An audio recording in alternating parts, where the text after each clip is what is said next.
अस्सलाम वालेकुम स्टूडेंट्स। आज का लेक्चर हमारा सैलरी इनकम से रिलेटेड है। जैसा कि प्रीवियस लेक्चर में हमने सैलरी इनकम को स्टार्ट किया, यानी इनकम फ्रॉम सैलरी को स्टार्ट किया और scope of salary income discuss किया हमने। आज के लेक्चर में हम वैल्यूएशन पे बात करेंगे, valuation of perquisites, allowances and benefits.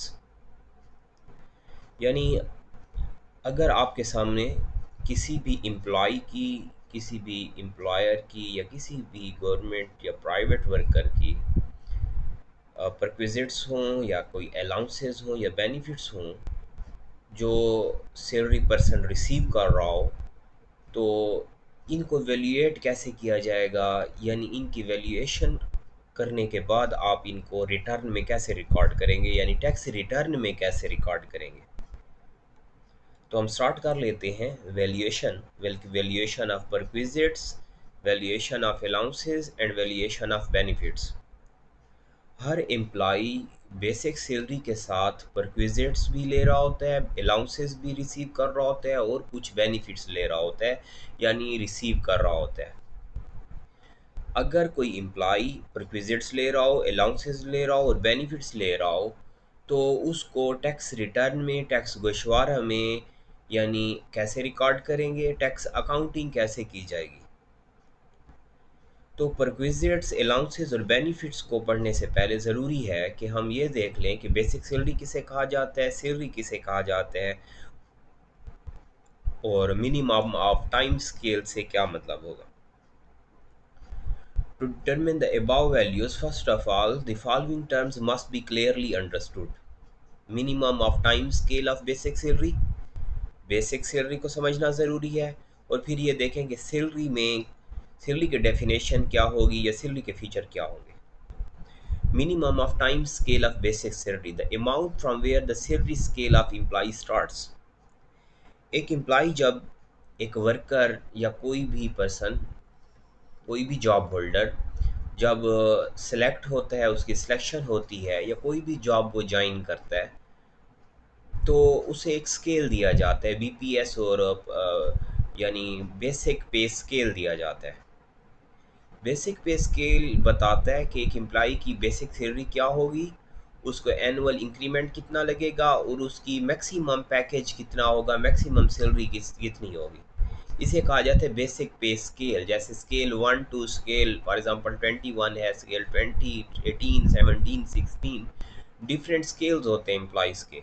तो हर स्केल की कोई ना कोई बेसिक पे होती है, कोई अलाउंसेस बेनिफिट्स होते हैं, कोई उसको इंक्रीमेंट एनुअल लगता है। ये सब जब ऐड होता है तो एक पैकेज बनता है, एक सैलरी बनती है। ग्रॉस सैलरी और नेट सैलरी को फिर हम बेसिक पे स्केल से ही कैलकुलेट करते हैं। तो ये आपको क्लियर रहे कि हमेशा हर एक पर्सन एम्प्लॉय की बेसिक पे स्केल उसे दिया जाता है, जिसकी बेसिस पर उसकी सैलरी जनरेट होती है या कैलकुलेट की जाती है। बेसिक सैलरी किसे कहा जाएगा? Basic salary means the pay and allowances payable monthly और अदरवाइज बट डजंट इंक्लूड। किसी भी पर्सन को मंथली जो पैकेज दिया जाता है ये बेसिक पे स्केल होगी, ये बेसिक सैलरी होगी। लेकिन बेसिक सैलरी में अलाउंसेस नहीं आएंगे। बेसिक सैलरी फिक्स्ड पैकेज होता है, फिक्स सैलरी होते है, इसमें अलाउंसेस नहीं आएंगे। डेयरनेस अलाउंस और डेयरनेस पे unless it is taken into account for computation of superannuation or retirement benefit of the employee। किसी भी एम्प्लॉई को डेयरनेस अलाउंस दिया जाए, यानी किसी भी एम्प्लॉई को कोई ऐसा अलाउंस दिया जाए जो गवर्नमेंट कोई स्पेशल अलाउंस लगा दे, कोई डेयरनेस अलाउंस लगा दे, या आप कह सकते हैं महंगाई अलाउंस है, इन्फ्लेशन अलाउंस है, तो ये अलाउंस बेसिक सैलरी में नहीं आएगा। Employers contribution to provident fund, employer provident fund में जो कंट्रीब्यूशन करता है ये भी basic pay scale, basic salary में इसे इंक्लूड नहीं किया जाएगा। प्रोविडेंट फंड नेक्स्ट टॉपिक हमारा आ रहा है जहां हम क्लियर करेंगे प्रोविडेंट फंड को। मंथली सैलरी से एम्प्लॉय कुछ कंट्रीब्यूशन करता है, कुछ एम्प्लॉयर कंट्रीब्यूशन करता है और ये प्रोविडेंट फंड में इन्वेस्ट कर दिया जाता है।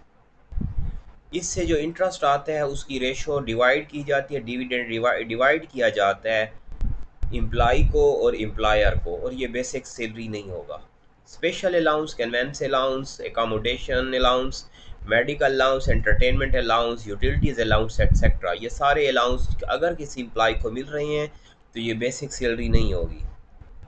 अब सैलरी के फीचर क्या हो सकते हैं? For the purpose of determining the value of perquisites allowances and benefits, salary includes basic salary, overseas allowance, dearness allowance, cost of living allowance, bonus and commission. यानी बेसिक सैलरी के साथ जब कुछ अलाउंसेज ऐड कर लिया जाए तो ये सैलरी बनती है। हर एम्प्लाई को बेसिक सैलरी के साथ अलाउंसेज ऐड कर दिए जाते हैं। यानी एक एम्प्लाई की अगर बेसिक सैलरी 30,000 है, तो 10,000 के अलाउंसेज देने के बाद उसकी जो ग्रॉस सैलरी बनेगी वो होगी 40,000। तो इसे आप क्या कहेंगे कि ये सैलरी है, यानी basic salary plus allowances salary होगी। Doesn't include, second point, doesn't include employer contribution to recognized provident fund, superannuation fund or gratuity fund। कोई भी ग्रेचुटी फंड में कंट्रीब्यूशन, एम्प्लॉयर की कोई भी सुपरएनुएशन फंड में या प्रोविडेंट फंड में कंपनी की या एम्प्लॉयर की कंट्रीब्यूशन या ऑर्गेनाइजेशन की कंट्रीब्यूशन जो होगी एम्प्लॉय के साथ, एम्प्लॉय के फंड के साथ, ये सैलरी का पार्ट नहीं होगी। इसी तरह third point, apart from the items mentioned in one and second, यानी फर्स्ट पॉइंट और सेकंड पॉइंट में जो आपको बातें की गई, पॉइंट बताए गए, any other amount paid by employer will be included in the salary if it enters into the computation of pension and retirement benefit.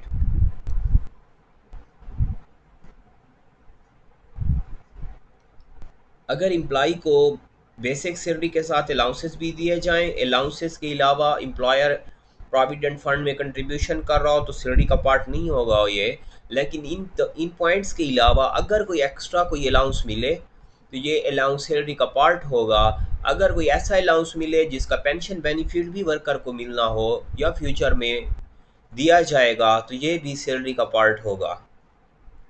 अब एक न्यूमेरिक हमारे सामने है, क्वेश्चन हमारे सामने, इसे देख लें आप, आपका आइडिया क्लियर हो जाएगा। क्वेश्चन नंबर 7 है ये, exercise 7। Mister Shahid is employed in an office in the scale of, ये देखिए हमने पहली बात जो पढ़ी थी कि टाइम स्केल किसे कहा जाता है, ये बता दिया गया 60,000, 1,000 एंड 70,000। ये देखें टाइम स्केल है।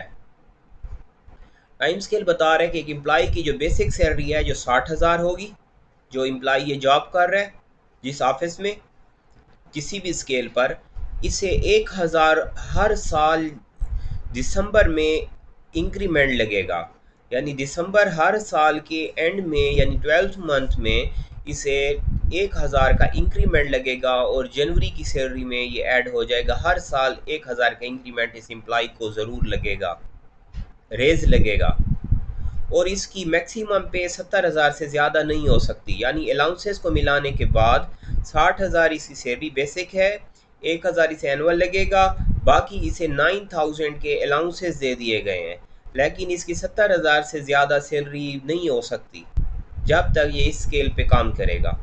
For tax year 2018 he receive the following amount, यानी 2018 के ये साल में इसने ये सैलरी कुछ अर्न की। सैलरी इसे मिली 65,000, 65,000 पर मंथ। बोनस दिया गया 1,30,000 फॉर द ईयर। पूरे साल का ये बताया गया है आपको कि, और ये मंथली टाइम स्केल बताया गया था, ये मंथली टाइम स्केल था। अब ईयर की सैलरी बताई जा रही है। पर मंथ सैलरी है 65,000, बोनस मिला इसे 1,30,000 का, डेयरनेस अलाउंस मिला 6,000 पर मंथ। जहाँ पर मंथ कहा कह दिया गया है, हम 12 से मल्टीप्लाई करेंगे क्योंकि रिटर्न, टैक्स रिटर्न या गोशवारा जो है वो 1 साल का सबमिट किया जाता है। What will be his minimum of time scale of basic salary and salary for the tax year 2018? Solution देख लें। Minimum of time scale of basic salary, अगर हम टाइम स्केल पे जाएं तो इसकी बेसिक सैलरी बनती है 1 साल की 7,20,000, यानी 60,000 को मल्टीप्लाई करें 12 से तो 12 महीनों से 7,20,000 इसकी सैलरी बनती है 1 साल की। लेकिन जो बेसिक सैलरी आपको बता दी गई है कि ये 65,000 मंथली ले रहा है, यानी इसका 60,000 सैलरी बेसिक सैलरी ले रहा है, 1,000 इसको इंक्रीमेंट मिला और 4,000 इसके अलाउंसेस हैं, तो ये 65,000 सैलरी ले रहा है, लेकिन ये 70,000 से ज़्यादा नहीं ले सकता था। अगर इस चीज़ पे आए तो बेसिक सैलरी 65,000 इसकी है, 12 पे मल्टीप्लाई किया आपने और 7,80,000 780,000 ये आपके पास आ गई एक पर्सन की बेसिक सैलरी। सैलरी पे जाते हैं, कैलकुलेट करते हैं थर्ड पॉइंट कि सैलरी कैसे बनेगी। पहले हमने मिनिमम ऑफ टाइम स्केल को सीख लिया। मिनिमम ऑफ टाइम स्केल बताता है कि 7,20,000। अगर ऐसा कहीं क्वेश्चन में आ जाए तो आप 7,20,000 पे बना लेंगे, आपको क्लियर हो जाएगा। जहाँ बेसिक सैलरी नहीं होगी वहाँ टाइम स्केल दिया जाएगा और हम टाइम स्केल की बेसिस पर भी बेसिक सैलरी कैलकुलेट कर सकते हैं। जिन क्वेश्चंस में न्यूमेरिक क्वेश्चंस में बेसिक सैलरी दी जाएगी उसकी कैलकुलेशन कैसे करनी होगी ये भी आपने सीख लिया। इसी तरह सैलरी कैसे बनेगी, बेसिक सैलरी में बोनस और अलाउंसेस ऐड होंगे, सैलरी बन जाएगी। पर्सन की बेसिक सैलरी अगर हो 7,80,000 भी हो सकती है, 7,20,000 भी हो सकती है, दोनों मेथड हम यूज़ कर सकते हैं क्वेश्चन को देखते हुए। बोनस लिया 1,30,000 का एक वर्कर एम्प्लॉय ने एक साल में, डेयरनेस अलाउंस लिया 72,000 का एक साल में, 9,82,000 9,82,000 एक एम्प्लॉय यानी मिस्टर शाहिद ने अर्न किया, अर्निंग रही उसकी। अब अगर टैक्स देखा जाए तो 9,82,000 पे टैक्स इसे पे करना होगा क्योंकि 4 लाख पे कोई टैक्स नहीं है, 4,01 रुपये पे टैक्स है। ये हमने सीख लिया कि किस तरह आप बेसिक सैलरी कैलकुलेट करेंगे, किस तरह आप टाइम स्केल को यूज़ करते हुए बेसिक सैलरी कैलकुलेट करेंगे और कैसे आप सैलरी कैलकुलेट करेंगे। अब हम बढ़ लेते हैं फैसिलिटीज़ को, जो हमारा मेन टॉपिक है, फैसिलिटीज़ प्रोवाइडेड बाय एम्प्लॉयर। अगर किसी एम्प्लॉयर की तरफ से एम्प्लॉय को फैसिलिटीज़ दी जाएं तो उन फैसिलिटीज़ की वैल्यूएशन कैसे की करेंगे आप। The facilities provided by employer to employees will be taxable in the following manner. Accommodation, first accommodation देखते हैं कि accommodation को कैसे वैल्यूएट किया जाएगा। accommodation क्या है, ये हाउस रेंट अलाउंस भी हो सकता है। accommodation फैसिलिटी आप मींस के हाउस भी प्रोवाइड किया जा सकता है, इसके अलावा भी कोई फैसिलिटी हो सकती है। If an employer provides any accommodation allowance or house rent allowance, the whole amount so received will be taxable. अगर एक एम्प्लॉय को कंपनी की तरफ से या ऑर्गेनाइजेशन की तरफ से कोई हाउस रेंट अलाउंस दिया जाए या अकोमोडेशन अलाउंस दिया जाए, ये फुली टैक्सेबल होगा, जितना भी दिया जाएगा। एक एक्सरसाइज है हमारे सामने, mister Sharif is working in the scale of 20,000। ये आप बेसिक पे स्केल आ गया आपके पास, टाइम स्केल में वैल्यू बता दी गई है 20,000, 2,000, 30,000। he received from his employer, sorry, his basic salary at the present is 24,000 per month। ये basic salary उसकी है। During the tax year 2018 he received from his employer house allowance at the rate of 10,000 per month। Calculate the income of Mister Sharif. अब Mister शरीफ की आपने income calculate करनी होगी, income बतानी होगी। बेसिक सैलरी एट 24,000 पे जाएं पर मंथ। अगर यानी पहले तो आपको टाइम स्केल दिया गया, टाइम स्केल पे भी आप कैलकुलेशन कर सकते हैं। अगर टाइम स्केल पे कैलकुलेट करें, बेसिक सैलरी यहाँ आ रही है 20,000, तो हम बेसिक सैलरी 20,000 मल्टीप्लाई विद 12 करेंगे। लेकिन आपको साथ बेसिक सैलरी भी बता दी गई है, तो आप बेसिक सैलरी पे जाएं, फिर टाइम स्केल को यूज़ ना किया करें, क्योंकि टाइम स्केल ओल्ड या पुराना हो सकता है, प्रीवियस हो सकता है। बेसिक सैलरी कुछ ईयर के बाद की हो सकती है। यानी 2018 में बेसिक सैलरी आ रही है 24,000, इसका मतलब है जब ये एम्प्लॉय यानी मिस्टर शरीफ की जॉब स्टार्ट की थी तो इसको 20,000 बेसिक मिली थी, 2,000 इसे हर साल इंक्रीमेंट लगता है, तो अब ये 24,000 बेसिक सैलरी अर्न कर रहा है। During the tax year 2018 he received from his employer house allowance at the rate of 10,000 per month. इस तरह इसने 10,000 एक महीने यानी पर मंथ अर्न किया house rent allowance. Calculate income of Mister Sharif. अब फर्स्ट क्या करेंगे, बेसिक सैलरी 24,000 है तो आप 24,000 को मल्टीप्लाई कर लेंगे 12 के साथ, आपके पास रिजल्ट आ जाएगा 288,000 for the year. House rent allowance 10,000 पर है, मल्टीप्लाई विद 12 करेंगे 120,000 आ जाएगा। टोटल आपने इनकम बना ली और वो है 4,08,000। यानी मिस्टर शरीफ ने एक साल में 4,08,000 अर्न किया सैलरी से। तो इस तरह आप कैलकुलेशन करेंगे जब भी आपके पास न्यूमेरिक हो। Second point, accommodation facility. अगर किसी एम्प्लॉय को, वर्कर को हाउस रेंट अलाउंस ना दिया जाए सैलरी में, लेकिन एकोमोडेशन फैसिलिटी यानी घर दे दिया जाए, तो उसको आप कैसे वैल्यूएट करेंगे। If employer means an organization provides a furnished or unfurnished accommodation, the following amount will be added in the total income of employee as value of this perquisite. अगर एक एम्प्लॉय को हाउस दिया जाए, furnished हो चाहे unfurnished हो, यानी settled हो बिल्कुल या सेटल्ड ना हो, यानी फैसिलिटेटेड हो या ना हो, एक घर दे दिया जाता है लेकिन खाली है, तो आप इसे क्या कहेंगे? अनफर्निश्ड है। फर्निश्ड क्या होगा कि तमाम उसकी ज़रूरियात की जो चीज़ें होंगी घर की वो भी साथ अगर प्रोवाइडेड हों तो इसे आप फर्निश्ड कहेंगे। लेकिन ये शर्त ज़रूरी नहीं है कि अनफर्निश्ड होगा तो आप कहेंगे कि ये फैसिलिटी नहीं दी गई। अगर अनफर्निश्ड है और एक एम्प्लॉय को एम्प्लॉयर की तरफ से कोई भी एकोमोडेशन दी गई है तो आप उसको भी वैल्यूएट करेंगे इस बेनिफिट को टैक्स रिटर्न में, यानी सैलरी में रिकॉर्ड किया जाएगा। अब देख लें ज़रा कैसे वैल्यूएट करेंगे। The amount that would have been paid by employer in case such accommodation was not provided, या तो ऐसा है कि अगर ये अकोमोडेशन ना दी जाती तो कितना अमाउंट एम्प्लॉयर की तरफ से दिया जाता, यानी एम्प्लॉयर फिर यानी ऑर्गेनाइजेशन आपको रेंट फैसिलिटी देगी कि आप किसी और जगह या मार्केट में कोई और फॉर एग्ज़ाम्पल रेंटल बिल्डिंग लें और उसका बेनिफिट या उसकी वैल्यू जो है उसके अमाउंट होगा रेंट एक्सपेंस, वो ऑर्गेनाइजेशन अगर पे करे तो वो अमाउंट लिखेंगे आप, वो शो करेंगे। सेकंड ये हो सकता है 45% of minimum of time scale of basic salary which ever of one और टू इज़ हायर, या तो आप देखेंगे कि अगर एकोमोडेशन नहीं दी गई तो बेनिफिट यानी अमाउंट कितना दिया जा रहा है ये देखें एक साल का। दूसरा पॉइंट ये है कि 45% ऑफ बेसिक सैलरी का 45% हम फाइंड कर लेंगे। इन दोनों में से जो वैल्यू ज़्यादा होगी उसको रिकॉर्ड किया जाएगा सैलरी में, उसको शो किया जाएगा टैक्स रिटर्न में। ये हमारे पास होगी accommodation facility.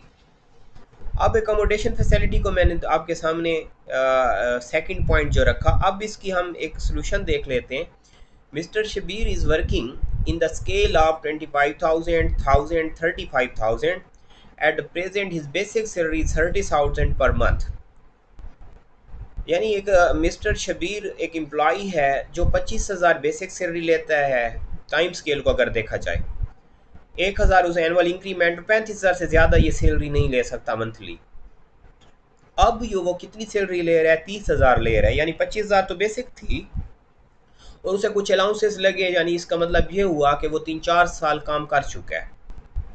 During the tax year 2018 mister Faisal was provided a rent free accommodation by his employer. इस रेंट फ्री अकोमोडेशन दी गई, एम्प्लॉयर ने कोई हाउस फैसिलिटी दी है, बिल्डिंग फैसिलिटी दी, अकोमोडेशन दी है।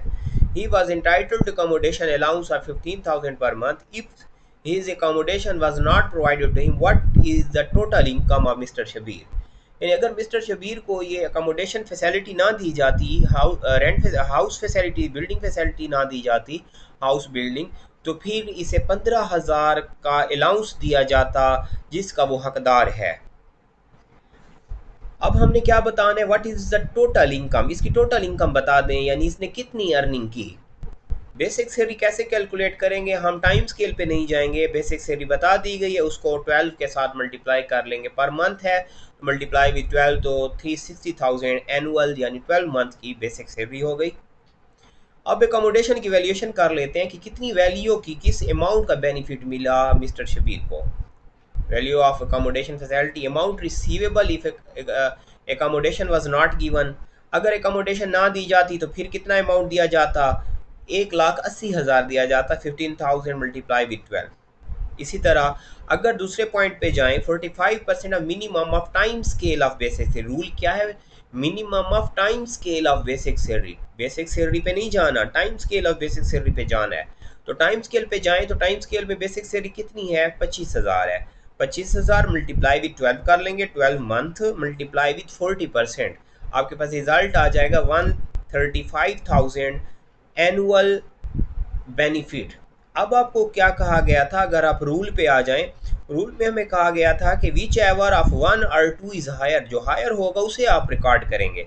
1,80,000 इसको बेनिफिट दिया जा सकता है अगर ये हाउस बिल्डिंग ना ले। 135,000 का ये बेनिफिट ले सकता है एम्प्लॉय अगर ये हाउस बिल्डिंग को यूटिलाइज करे या फैसिलिटी को एक्सेप्ट करे। तो इसका मतलब ये हुआ कि हम मैक्सिमम पे जाएंगे, मार्केट वैल्यू को सामने रखेंगे जो कि है 1,80,000, हम 1,80,000 को बेनिफिट इंक्लूड करेंगे। अब देखें, the higher amount will be taken as a value of accommodation such that the total income will be 540,000। Total income क्या हो जाएगी? 5,40,000 हो जाएगी, 3,60,000 और प्लस कर लेंगे 180,000, 540,000। If there is no time scale, basic salary should be taken for computation. अगर आपको किसी भी क्वेश्चन में टाइम स्केल ना दिया जाए तो आप बेसिक सैलरी को फार्मूला में ले आएंगे, 45% ऑफ बेसिक सैलरी कर लेंगे। यानी अगर इस क्वेश्चन में आपको टाइम स्केल ना दिया जाता तो हम 30,000 मल्टीप्लाई विथ 12 मल्टीप्लाई विथ 45% कर लेते, तो हमारे पास वैल्यू आ जाती। Same procedure is to be adopted whether accommodation provided is furnished और अनफर्निश्ड। तो अगर एकोमोडेशन फर्निश्ड हो या अनफर्निश्ड हो, आप इस मेथड को फॉलो करेंगे। ये हमारे पास रिजल्ट आ गया है और हमने सेकंड भी सोल्यूशन आपके सामने आया हुआ है कि 45% of minimum of time scale जा सकते हैं, तो इस तरह भी सोल्यूशन बन सकता है आपके पास। अब ये third point, accommodation facility in areas where house rent allowance is admissible at 30%। अगर हाउस रेंट अलाउंस 30% पे आ जाए तो उसकी अकोमोडेशन फैसिलिटी की एलोकेशन कैसे होगी? कुछ इलाके या एरियाज या सिटीज़ या डिस्ट्रिक्ट्स ऐसी होती हैं जहां हाउस रेंट अलाउंस जो है उसकी वैल्यूएशन हाईएस्ट की होती है, ज़्यादा होती है।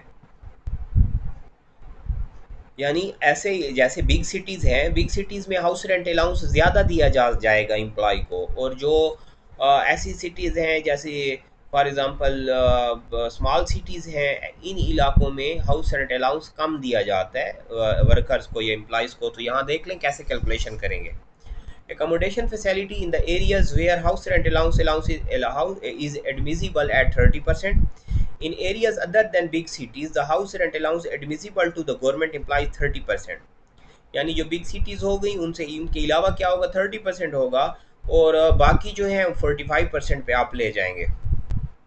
Minimum of time scale of basic salary in such areas, value of accommodation will be calculated as under the amount that would have been paid by employer in case of such accommodation was not provided, or 30% of minimum of time scale of basic salary, whichever of one or two is higher।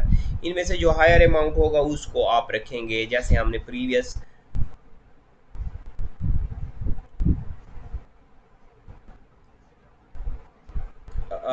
Calculation की।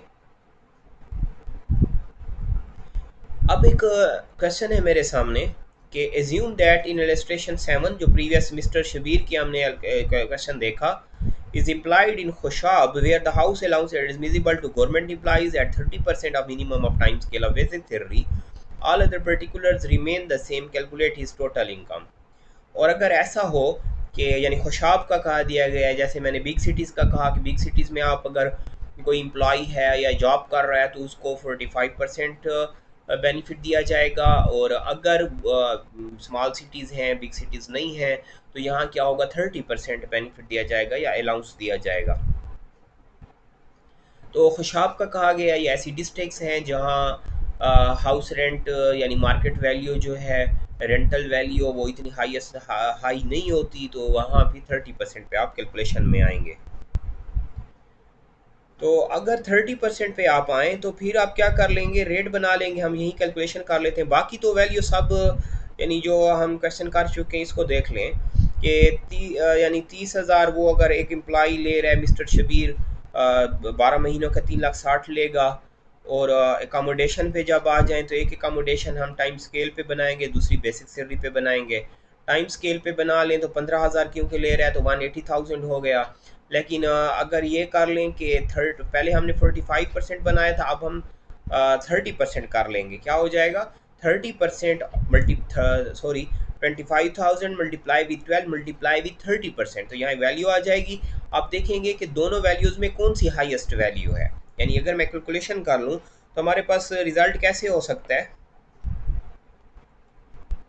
अच्छा, मैं calculator use कर लेता हूँ, आप देख लें। हमने करना ये है कि 3,60,000 हो गई एनुअल सैलरी यानी बेसिक सैलरी, 1,80,000 हो सकता है अगर हाउस बिल्डिंग फैसिलिटी ना दी जाए, अकोमोडेशन फैसिलिटी ना दी जाए, मार्केट वैल्यू हो गई। और अगर ऐसा हो कि एक एम्प्लॉय अकोमोडेशन फैसिलिटी लेता है तो बेसिक सैलरी की बेसिस पर हम क्या कर लेंगे, 30% आप कैलकुलेट करेंगे। पहले हमने किया था 45%। तो हमने क्या करना है कि 25,000 इसका टाइम स्केल में बेसिक सैलरी है, मल्टीप्लाई विद आप 12 कर लें, आपके पास रिजल्ट आ जाएगा 3 लाख। 3 लाख की आप मल्टीप्लाई विद 30% कर लें, 0.3 आप कर लें, 30 कर लें 30%, तो ये हो गया 90,000। यानी 1,80,000 मार्केट वैल्यू पे इसे बेनिफिट मिल सकता है। बिल्डिंग ले ले, house facility, house building facility ले ले तो 90,000 इसने बेनिफिट होगा। विच एवर इज़ हायर, हमारे पास 1,80,000 हायर है तो हम इसकी इनकम में 1,80,000 को ही कंक्लूड करेंगे। इस तरह दोबारा इनकम जो बन जाएगी 540,000 बन जाएगी, चाहे ये इम्प्लाई ऐसे एरियाज़ में जॉब कर रहा हो कोई भी जहां हाउस रेंट अलाउंस 30% पे एडमिजिबल हो।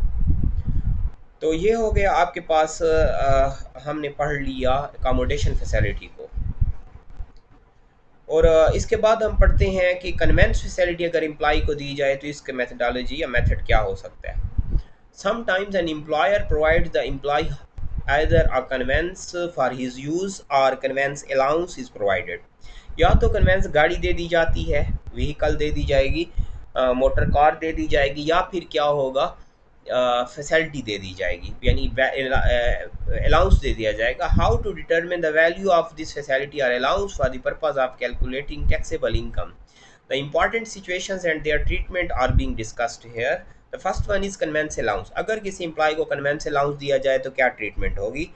If the employer means an organization provides conveyance allowance to his employee, the whole allowance will be fully taxable। जितना अलाउंस दिया जाएगा वो मुकम्मल टैक्सेबल होगा। एक क्वेश्चन है, mister Salim annual salary for the tax year 2018 is 180,000। Annual salary बता गई है, ये मंथली नहीं है। He was also provided 2,500 per month as a conveyance allowance by his employer। Calculate his taxable income। Basic salary 1,80,000, conveyance facility 2,500 multiply with 12 fully taxable है 30,000 to 10,000 ये earn कर रहा है एम्प्लॉय अपनी ऑर्गेनाइजेशन से। सेकेंड रूल या situation क्या हो सकती है, conveyance provided by employer for personal use of employ. अगर कोई ऑर्गेनाइजेशन कन्वेंस दे दे पर्सनल यूज़ के लिए, यानी एम्प्लॉय के ऑफिशियल नहीं, पर्सनल यूज़ के लिए, तो इसकी कैलकुलेशन का मेथड या रूल क्या होगा। Employer has provided a conveyance to employee for the purely personal use। 10% of the cost which employer paid for acquiring the motor vehicle will be included in taxable income of the employee every year। अगर एक employ को कोई गाड़ी दे दी जाती है personal use के लिए, तो उस गाड़ी की कास्ट जो होगी, जिस वैल्यू पे गाड़ी को परचेज किया गया होगा, इस वैल्यू का 10% हर साल टैक्सेबल इनकम में एम्प्लॉय की बेनिफिट शो किया जाएगा कि इसने इतनी अर्निंग की है, बेनिफिट लिया है। थर्ड रूल क्या हो सकता है, conveyance provided by employer partly for personal and partly for the official use. अगर किसी एम्प्लॉय को एम्प्लॉयर की तरफ से कोई कन्वेंस फैसिलिटी दी जाए, लेकिन ये पार्टली पर्सनल हो और पार्टली ऑफिशियल यूज़ हो, यानी हाफ आप ऑफिशियली भी यूज़ कर सकते हैं गाड़ी को और पर्सनल फैमिली के लिए भी यूज़ कर सकते हैं, तो इसका रूल देखें 5% रेट होगा। फिर when a motor vehicle is provided by employer to be used by employee both for official and personal purposes, 5% of the cost paid by employer for acquiring the motor vehicle will be included in the income of employee। यानी गाड़ी जितने की purchase की गई थी department की तरफ से, 15 लाख की, 12 लाख की, 10 लाख की, उस वैल्यू के, यानी 10 लाख है, 10 लाख का 5% हर साल टैक्सेबल इनकम में बेनिफिट लिखा जाएगा एम्प्लॉय की। और अगर ये जस्ट पर्सनल यूज़ होता तो फिर कितना था, 10% बेनिफिट, फिर ज़्यादा है। एक क्वेश्चन देख लेते हैं। इन इलस्ट्रेशन 10, प्रीवियस जो इलस्ट्रेशन 10 है आप देख सकते हैं, assume that a motor vehicle is provided for personal as well as official purposes of mister Sarwar, what will be his taxable income. अगर मिस्टर सर्वर की बेसिक सैलरी है 4,20,000, vehicle of conveyance facility 5%, acquisition cost कितनी है 11,80,000, यानी एक employ, एक गाड़ी दी जाती है एम्प्लॉयर की तरफ से एम्प्लॉय को, और गाड़ी की कास्ट जो थी वो 11,80,000 थी। 11,80,000 का 5% निकालें, फाइंड करें तो ये रिजल्ट आता है 59,000। 4,20,000 इसकी सैलरी है एनुअल, और ये 559,000 बेनिफिट इसने अचीव किया एक साल में गाड़ी से। कैसे कैलकुलेट किया? Cost of the car multiply with 5%, या acquiring value of the cost car multiply with 5%। आप इस एम्प्लॉई ने यानी मिस्टर सर्वर ने 4,79,000 की इसने बेनिफिट लिया। इसकी टैक्सेबल इनकम कितनी रही? इनकम टोटल अर्न की, यानी बेनिफिट इनकम है तो 479,000 टैक्सेबल इनकम है, इस पर टैक्स देगा एम्प्लॉय।